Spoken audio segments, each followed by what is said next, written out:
Before I start, I feel like I should let something very clear. I absolutely love Ellen. We've been together for about 3 years now, but have known each other for our whole lives. In fact, we were childhood friends. And I know this may sound like a fairy tale to some people, but it truly felt like we were always destined to be together. Even after graduation, when we started dating other people, it only felt truly right when we were with each other. So I don't know what took me so long to ask her out, but I'm really glad that I did. We have the same taste in music, movies, and even food. We laugh at the same dumb jokes and know exactly how to comfort each other in times of need. She's the kindest, most gentle, and loving girl I've ever met.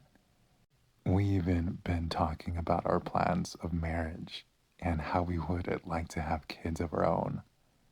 But that's why it hurt so much and it went terribly wrong in just 4 nights.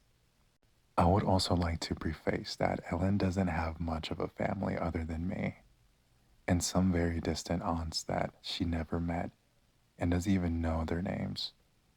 I was born in a big family with 4 siblings and plenty of cousins that we were always visiting and even helping out when we got into trouble. Ellen has none of that. She doesn't have any siblings, and her father was an alcoholic, abusive freak that died when she was young. Her mother was a kind and very inspiring person that took care of the family by herself for many years, and almost for a second, mother to myself. So when she passed away last year, it hurt us both for a long time. But Ellen stayed strong.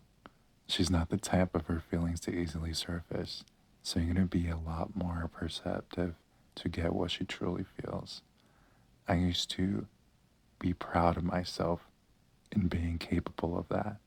I felt like I knew her better than I knew myself. That's why this is all so strange and frankly terrifying. We were sleeping in bed and I was dreaming. I don't really remember what it was about, but for some reason I'm sure of it until I heard her voice very close to my ear. Knock, knock, knock. She was caressing my hair gently while sitting in bed, looking below at me. I slowly opened my eyes, groggy from sleep. Hey, what is it, baby? She kept looking at me, fixated, and repeated, knock, knock, knock, knock. I glanced at the digital clock on the top of the dresser. 3:27 a.m. I had work in only a few hours. What is it, Ellen? She paused. Please answer the joke, dear. Knock, knock. Knock, knock. Fine, I accepted, mostly because I was expecting some kind of surprise. Ellen wasn't the type to do what she was doing for no reason. Who's there? Her smile opened up and she answered, not me, so don't answer the door. I kept looking at her, dumbfounded. What was that supposed to mean? Is that it? Is that the joke? Yes, she said, laying in the couch and covering herself with a blanket. Thank you for answering. Weirdo, I answered, closing my eyes and going back to sleep. Next morning, things went as usual. I only remembered the strange conversation while I was alone in the bathroom, brushing my teeth, and I wasn't even sure if it had truly happened or if it was just a weird dream. So we had our breakfast together, and she was acting normal, reading something aloud from a fashion magazine. Frankly, I wasn't paying much attention, so I took the opportunity to ask about last night. Initially, she didn't seem to know what I was talking about. Then her eyes fixated on me, and the same smile from last night crossed her face briefly. And I knew it wasn't just a dream. She told me that it wasn't anything of importance and stopped paying attention when I asked. More inquisitively, even though I shouldn't, I gave up. I had work and other matters to attend to, and I just brushed off the weird event thinking it wouldn't happen again. But the following night, I woke up to her voice. Knock, knock. A pause. Knock. What is it now? I said. Ellen, what are you doing? Knock, knock. Knock, she repeated. This time, she wasn't even touching me, just sitting in bed, looking at me. That same smile, but her eyes seemed larger, and she blinked in longer intervals. I looked at the clock again. 3:27 a.m. Ellen, come on. What is it? I got work in a few hours. Can't have the luxury of waking up in the middle of the night to answer knock knock jokes. Knock, knock, knock. This is getting creepy, you know. I'm not sure if this is some gag you've been doing, but I don't like it. Answer it. Knock, knock, knock. I sighed, also let a small laugh escape. It was creepy, of course, but she was also my Ellen, so it didn't bother me as much as it should. Fine, who the fuck is there? I answered, in a playful tone. Not me, so don't answer the door. For some reason, I felt a chill down in my spine. It was the same answer as before, and I still didn't get what it meant. But the way she said it, with a strange monotone voice, contrasted well with her smile and the fact that I had no idea of what she meant by that. What does that mean? I asked. I really don't get it. She just smiled and went back to sleep. I felt a throb in my heart, but did the same. Next day, we talked about it, what was happening. She was very evasive with my questions, and I barely got her to say anything. It was almost as if she couldn't talk about it, which was very strange considering we talk about pretty much everything. I told her I needed to be well rested for work, something that she would understand well, and wasn't liking her little gag every night. She just nodded, and I decided not to press further, as I didn't want to hurt her feelings and had work to attend to. When I got back home, we had dinner, watched a movie, and went to bed. Knock, knock. I opened my eyes faster this time around. In fact, I barely got any sleep. I just knew she would do it again and kept thinking about the whole time. I glanced at the clock, 3:27 a.m. Knock, knock. I thought about ignoring her, just pretending I was asleep, and she wouldn't wake me up. So I closed my eyes slowly, hoping that she hadn't seen me opening them in the first place, and I stayed quiet. Knock, knock, she continued. She didn't stop. I regulated my breathing, but she kept going. Knock, knock. I'm not answering your fucking joke, Ellen. Stop it. Knock, knock. I ignored her, but she kept going. She had never been this insistent with anything before. I tried to ignore it, but it was getting on my nerves, and frankly, I felt scared. Why was Ellen doing this? Why every night, at the same exact time, down to the minute. Why wouldn't she let me sleep until I answered her? Knock, knock. I got up in the sudden movement. God damn it, Ellen. I was ready for a discussion, but now when I finally glanced at her, it was as if the strength was drained from me. She wasn't smiling, she wasn't blinking, she was just staring right at me, fixated like an animal. Her mouth was moving slowly, and she didn't stop. Knock, knock. I didn't know how to react or what to expression I had when I saw her, but my heart skipped a beat. It was terrifying, as if her gaze froze in me in place, 1,000 yard stare. Knock, knock. Who's there? I asked, feeling as if it was the only way out of that nightmare. Not me. So don't answer the door, she said, weakly. Ellen slowly closed her eyes and lay down and kept staring at her while she fell into what seemed to be a deep sleep. I got up and left. I walked downstairs and sat down at the couch in the living room, staring at the night sky outside and absorbing the quietness of the neighborhood. My heart was beating fast, and it didn't slow down. I was too scared to sleep in the same room as my girlfriend, all because of a fucking knock knock joke. But it was unnatural. I thought about calling someone.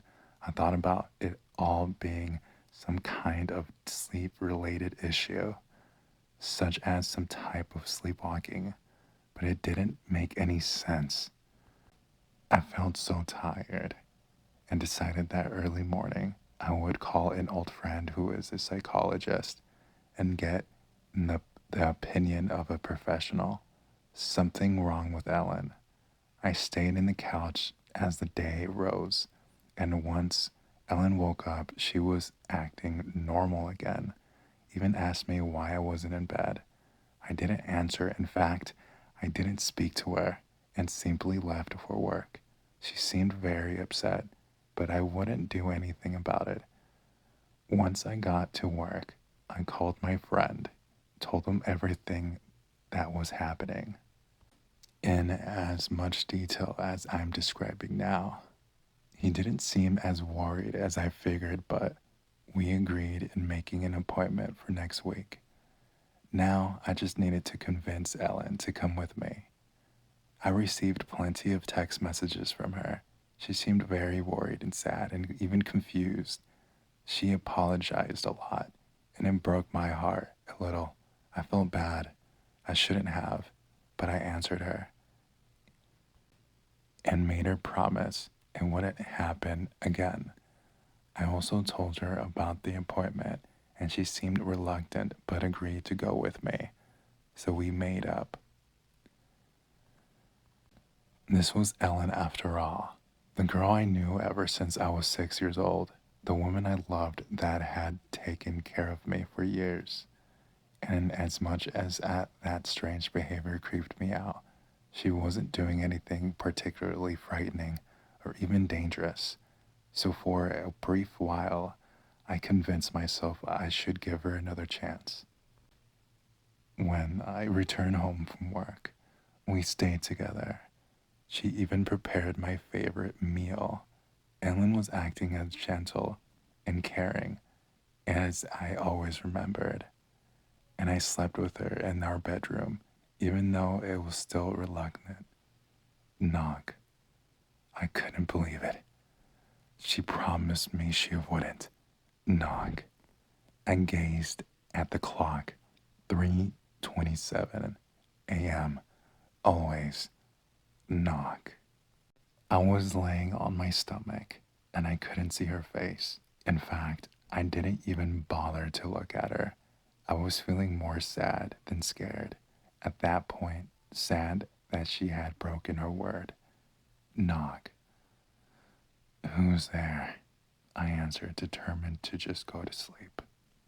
Not me, so don't answer the door. I stayed quiet and closed my eyes. I just hoped I would be able to. handle it until the appointment next week. To my surprise, I was actually able to sleep, probably because I hadn't been able to rest since last night. The following morning, I went back to not saying anything to Ellen, only very limited responses. I was expecting her to act the same as yesterday, trying to apologize, but she didn't. Mostly, she didn't say anything, almost as if she had accepted it. She also looked tired, or at least a bit weak. I went to work, but I couldn't stop thinking about her. Didn't receive any messages either. Once I got back, we had the most silent dinner I've ever had in my life, and she barely ate anything. I decided to let her have the bedroom and sleep on the couch.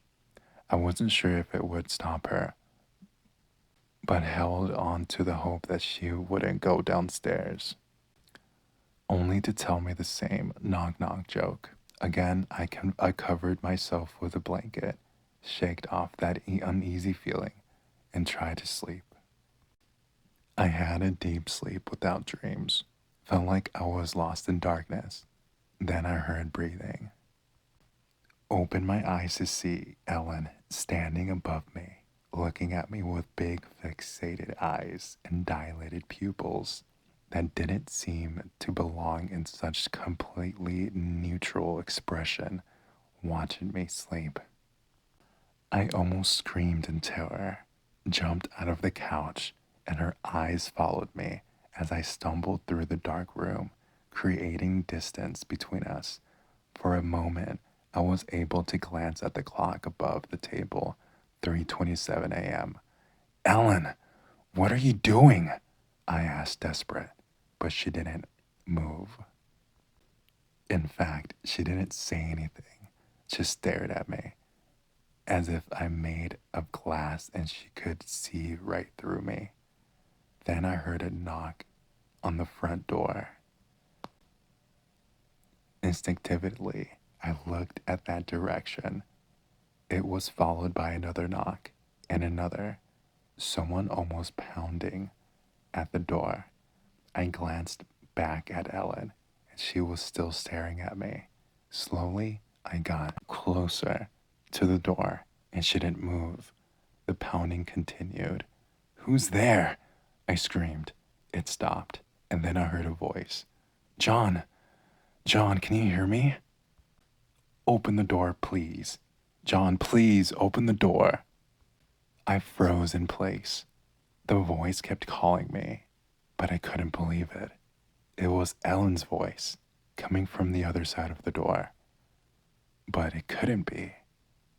I beg you, John, open the door. It's serious. It's not me, I swear. She's not me. Slowly, I turned my head to look at Ellen standing in front of me, of the couch.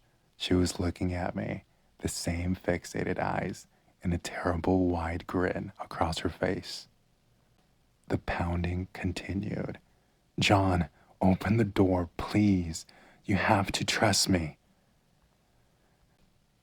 I stayed still, not knowing what to do. I don't remember what happened after that. I just woke up in my bedroom. The digital clock indicates 4:21 a.m. Ellen isn't by my side. I'm completely alone. I'm trembling uncontrollably, and I don't know what's going on. I don't remember what happened after I saw her terrible grin. I don't know if I opened the door. I tried to look for my phone, see if I could call the police or at least someone that I know, but I left it downstairs. All I have is Ellen's laptop, and it's where I'm writing this right now to get advice because I can't go downstairs.